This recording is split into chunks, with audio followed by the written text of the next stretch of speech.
La plupart du temps, ça commence de cette façon. Les chaînes sont peu structurées, les playlists ne sont pas bien organisées, le SEO n'est pas bon, parfois même les miniatures, parfois la photo de profil ou la photo de bannière, pas très bonne. Donc du coup, on va arriver avec un vrai audit qui va nous permettre d'étudier surtout qui est-ce que tu es, à qui tu t'adresses, quel est ton produit exactement, pour qu'on puisse vraiment bien organiser cette chaîne. Ensuite, ce qu'on va faire, c'est vraiment mettre en place une chaîne vraiment structurée avec les bonnes playlists, avec la bonne structure, le bon SEO. Donc là, vraiment, on va optimiser ton setup sur YouTube. Donc du coup, tu es là, tu es prêt, tu as des bonnes fondations.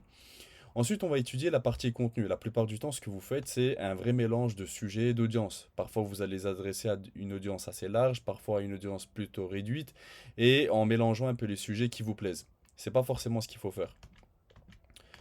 Donc là, ce qu'on va faire, c'est vraiment structurer, se dire, bah écoute, on va travailler sur des piliers de contenu, donc des familles de contenu sur lesquelles ensuite tu vas puiser dedans.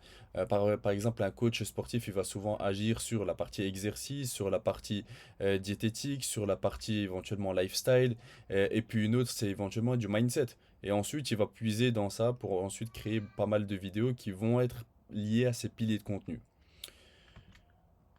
Donc ensuite, ce qu'on va faire, une fois qu'on a nos piliers de contenu, on a notre chaîne qui est bien organisée, on va travailler sur comment on va générer des bonnes idées de vidéos, parce que c'est vraiment ça le nerf de la guerre. Donc nous, on va utiliser nos outils qui vont utiliser en quelque sorte les piliers de contenu que vous avez déjà mis en place avec votre chaîne, qui est-ce que vous faites et qui est-ce que vous êtes, pardon, et quelle est votre offre, quel est votre produit.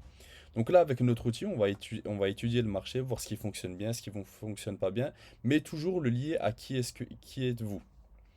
Et donc là, on va en quelque sorte obtenir une idée de vidéo gagnante. Donc une vidéo gagnante, elle va surtout avoir de la demande. Par exemple, si je fais une vidéo sur un iPhone qui est déjà sorti il y a quelques mois, la demande va être très faible. Donc du coup, on va essayer d'utiliser, grâce à nos outils ici, des endroits où il y a vraiment de la demande par rapport à votre niche et par rapport à votre segment.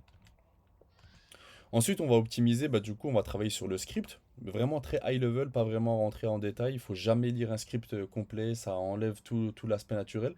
Mais on va optimiser le storytelling, de sorte à ce que le viewer reste du début jusqu'à la fin. On va essayer d'optimiser ça du mieux possible. Et ensuite, on va travailler sur la partie packaging. Parfois, on va dire, en réalité, on va y penser même dès qu'on a eu, on va dire, l'idée de la vidéo. On va penser au packaging, sur la miniature, le titre, etc. Ça, c'est quelque chose auquel il faut penser très en amont. Donc, du coup, c'est un peu comme ça que ça structure une chaîne pour obtenir, on va dire, une machine à vidéo gagnante et à sujet performant. C'est de cette façon, c'est vraiment structuré, il n'y a rien qui est au hasard.